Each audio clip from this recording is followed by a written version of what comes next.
After a whirlwind season of postponements and uncertainty, the high school wrestling season finally comes to its conclusion on Saturday with the UIL Class 6A state championships at the Berry Center in Cypress. And it's hard to overstate the opportunity at hand for STEELE's Traeh Haynes. The senior knight was the reigning champion in the 215-pound bracket, and she wasted no time in asserting herself, dispatching Katie Meade Creek's Rewa Chababo in the second round in a mere 10 seconds. In the state semis against Capel's Hannah Francis, it might have taken a little longer, but the result was the same, right down to the technique. Haynes punches her ticket back to the state title bout with a pin 49 seconds into that match. And a year after winning her first title on the Berry Center floor, Haynes did it again at night, pinning Cypress Ridge's Melanie Oyervides 27 seconds in. All three of Haynes' matches ended in under a minute, and she ends her career as a back-to-back state champ.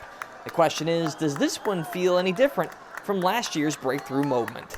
No, they're the same. Always hyper, always nervous, calm before a storm kind of thing. So, and you get really hyper right before it starts. Got out there and I was like, yeah, this is your last match. You got to pull it, you got to bring it, and don't let it go. For her performance, Haynes was named as the most outstanding female wrestler of the meet, and she helped anchor a STEELE girls squad that finished third overall in the team standings. There was another opportunity for history in the girls' 138-pound bracket. San Marcos's Gianna Moreno had plenty of state experience over the past few years, and as a senior, this was her chance to leave a lasting legacy.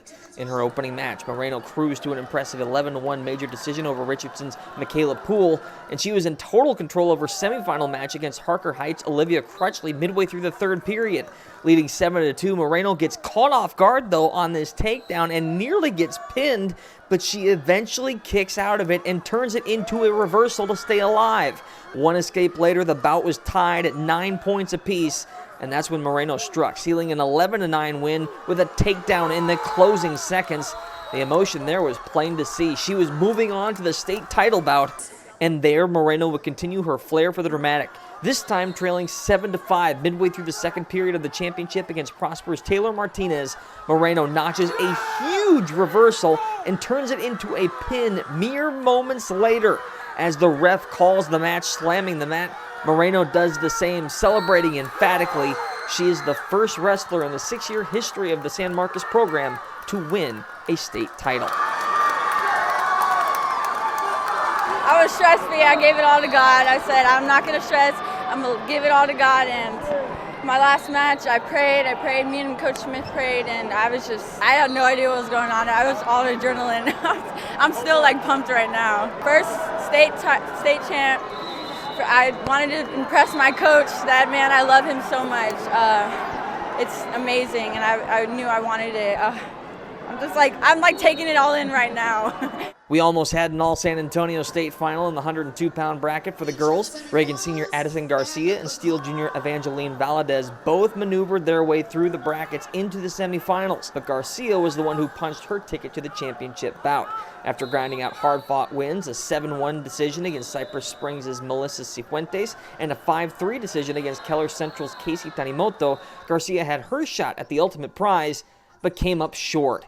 Allen's Eliana Martinez scored the first takedown and quickly transitioned that into a pin to seal the victory a little under a minute into the match. Still, Garcia ends her career on the podium with her best ever finish as a state runner-up. I was off the mat for 8 months because of COVID, and we were off the mat for a while, but I got back on a few months ago, and I started working really hard, and I had a lot of growth within those months, and I can't tell you how awesome it feels to go from 6th place taking at state last year and going 2nd this year. The only other area wrestler to advance past the second round of the girls' bracket was Smithson Valley's Sage Benka in the 148-pound division. Benka defeated Cypress Ridge's Kaylee McCarty to reach the semifinal with a late first-period pin, but ultimately fell to Allen's Jasmine Robinson in the semis. Benka would recover to finish 3rd overall. There was plenty of action on the boys' side of the bracket, and a pair of area wrestlers had their shot at glory. That includes CLEMENS senior Darwin Hull. 1 year after coming up 1 point short on a controversial call in the state championship bout, Hull showed his mettle and cruised through the early rounds at 170 pounds. He notched a convincing 15-4 major decision win over Arlington Bowie's Abathar Monshed, then followed that up with a second period pin of Cypress Woods' Marvin Brewster in the state semifinals. With a fist pump of celebration, Hull knew he'd have his shot at redemption. Meanwhile, on the other side of the bracket, Johnson's Caleb Severa cruised past the second round with a third period pin of Arlington Martin's Levi Banks, but came up short of the title bout in a 6-4 decision against Allen's Ryan Nichols. So it would be up to Hull to try and take Nichols down in the title bout, and it would not come easy. Hull fell behind 4-0 early in the first period, but with the match in the balance in the second, Hull managed to throw Nichols to the ground in a takedown, and a couple moments later, he was scoring critical fall points, 3 to be exact, from down 4-0 to up 5-4. Hull took care of business the rest of the way and closed out the match to win it 6-4. And for the first time in program history, the Buffs have a state wrestling champion.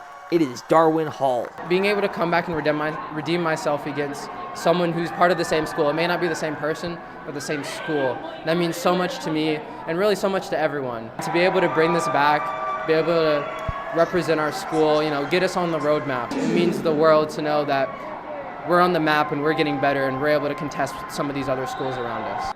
At 160 pounds, Lee's Austin Hartmangruber had a chance to make it 2 state titles in 2 weekends for the Vols after the boys soccer team won last week, and the junior looked like he was well on his way to doing just that. He dispatched Fort Worth Pascal's Benjamin Dyer 12-2 in the second round, and then dominated humble Kingwood's Lester Batres to the tune of a 15-0 major decision win in the semifinals. And he rode that momentum all the way to an early 2-0 lead against Prosper's John Richardson in the state title bout. But it all came apart in the second, and Hartmangruber comes up short of the title via major decision, 12-2. I'm taking this as a learning experience. It's just another stepping stone I have to get through. And you know what? Next year, I'm just a junior. I'll be coming with that goal next year. The San Antonio area had a solid showing in the 145-pound bracket as well. On the top half, REAGAN senior Amir Musali put together one of his best performances, scoring back-to-back major decision victories to advance to the state semis, but he fell short of the title bout against Arlington Martin's Donovan Whitted. On the bottom half of the bracket, last year's state runner-up Deshaun Cosby waltzed past the second round with a convincing 11-0 major decision win over Houston Westside's Freddie Pagan. And then deadlocked in a tight semifinal matchup with Klein's Roberto Bautista, Cosby comes up short of a return to the championship bout via a 6-4 decision. He does eventually finish third overall. Back at 113 pounds, Madison senior Joseph Davila put together an impressive run and was 1 win away from a berth in the title bout. But after sneaking past Allen's Noah Thorson in overtime of the second round, Davila faced stiffer competition against Arlington Martin's Sean Reinkars, and Davila was eliminated in the semis. He would end up taking 4th overall in that bracket.